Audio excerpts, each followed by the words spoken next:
Welcome to our hardtail fit and alteration guide. Today we're going to go over the fit for your hardtail leggings and your hardtail jog bras. I'm wearing a long sports bra tank, and this is a size small. I have a 32C bust and I'm about 110 pounds and 5'4". As you can see, it's nice and long, it's great, it covers up the hips, and I have quite a bit of support in the bust and a little bit of extra room. I think if I were going to do rigorous activity, I might size down to an extra small. The small is quite comfortable for layering and just for light exercise, and it's my preference.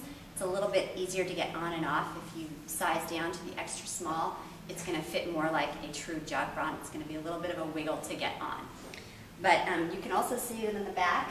It's got the little hardtail logo in the center of the back.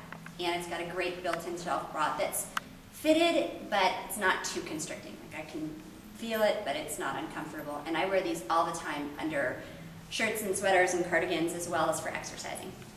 Now on the bottom, I'm wearing the boot cut fold-over basic hardtail legging, and this is a size small, and it also has the hardtail logo right at the back. It's always in red, no matter what color. This happens to be a new color called Raisin that we have in stock. And this is, I want everyone to see what a size small fits like. Generally speaking, I tell people to buy whatever size they normally wear. But it's a little bit of a preference issue with the hardtail. They are all fitted, but I want to show you what the extra small looks like, the small and the medium on me, on my body type. Remembering that I'm a 5'4" person, so I'm quite short. This is a size small, and you can see I have a little bit of give in the thighs, but they're still quite fitted. They're comfortable. I don't feel like they're constricting at all. And of course, the length is long. The inseam's always about a 32, 33-inch inseam.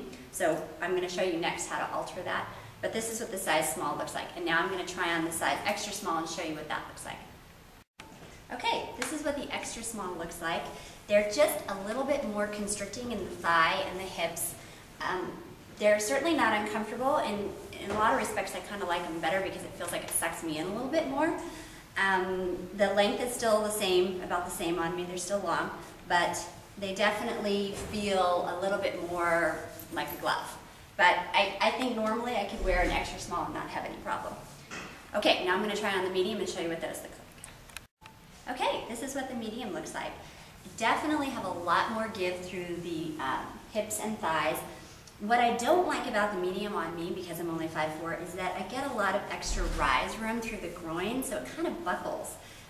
They're definitely really comfortable. I don't feel like they're constricting at all, and you can see at the knee, they're quite a bit wider. The extra small were just pretty much fitted all the way through the knee. And the medium, I've got quite a bit of a room down there. But I think the biggest problem for me with the medium, even though they're comfortable through the thigh and the hip, is that I get this. Get the buckling right through here. So I probably would not size up to a medium unless I was taller. And I think that they would be fine if I were maybe 3 or 4 inches taller, because I wouldn't have that buckling right here. But if you're shorter, I think you're better off sticking with the size that you normally wear. Okay, now I'm going to go ahead and try on another pair, and we'll show you how to alter the length. Okay, now we're going to talk about how to deal with your hardtail leggings if they're too long. Now the inseam is normally about 32 to 33 inches depending on the size that you buy, and for a lot of us that's going to be a little bit too long. Or you might just decide that you want them to be ankle length, or you might end up wanting capris. So the hem looks like this when you get it. It's just a normal double-stitched hem. It's about 1.5 inches up from the bottom, and you certainly can take them to the alterations and just have that duplicated in a shorter length. But your other option, which is much easier, is just to cut them and then let them roll naturally, and they won't run and they won't fray, which is fabulous. Even after you wash them, they'll be perfectly fine. So the best thing to do is start super conservative and put them on, measure them, put a pin right above the toe bone at the very end of the foot, and that's a good place to start so that you can just, I would do a couple of cuts so you make sure that you don't cut too much off at first. So that's a good place to start. And then you just, you know, if the pin is, for example, at 3 inches, just go ahead and measure 3 inches with a measuring stick and mark it with a washable marker on either side, and then draw a straight line across. And then take a sharp pair of sewing shears and just cut them straight across. Then you're going to stretch them a little bit like this and just see where the natural roll forms, you might even want to throw them in the wash, wear them a little bit, because you want to get an idea of how much room that roll is going to take up, because you don't want to overcut. And oddly, sometimes the roll isn't that much. This is another pair of yoga pants I have, and you can see I've had these for a long time and I've washed them many, many times. And they don't ever really seem to roll that much. They just, a tiny little roll, I maybe lose 1/4 of an inch, but not very much.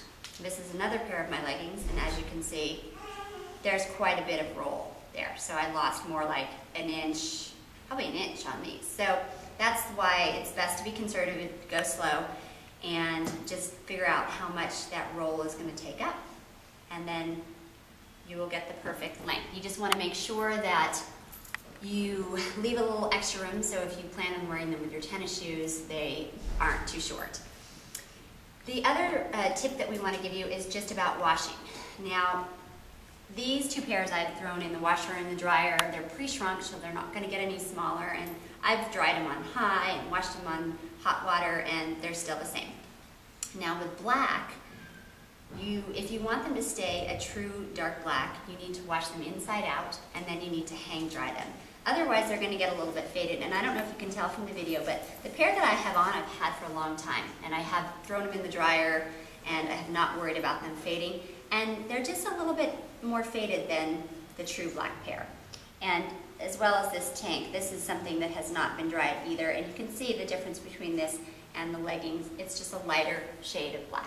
And if you use these for layering underneath skirts or dresses or tunics, you might want to keep them a true black so that they match other blacks. So you can just avoid any fading by making sure that you don't throw them in the dryer and that you turn them inside out. So if you have any questions about fit or styles of the yoga pants, you can always call us at our toll-free number, 866-878-0042, and we'd be happy to go over any questions you have and help you find the perfect pair. They are the best yoga pants in the world. I love mine. I wear them constantly.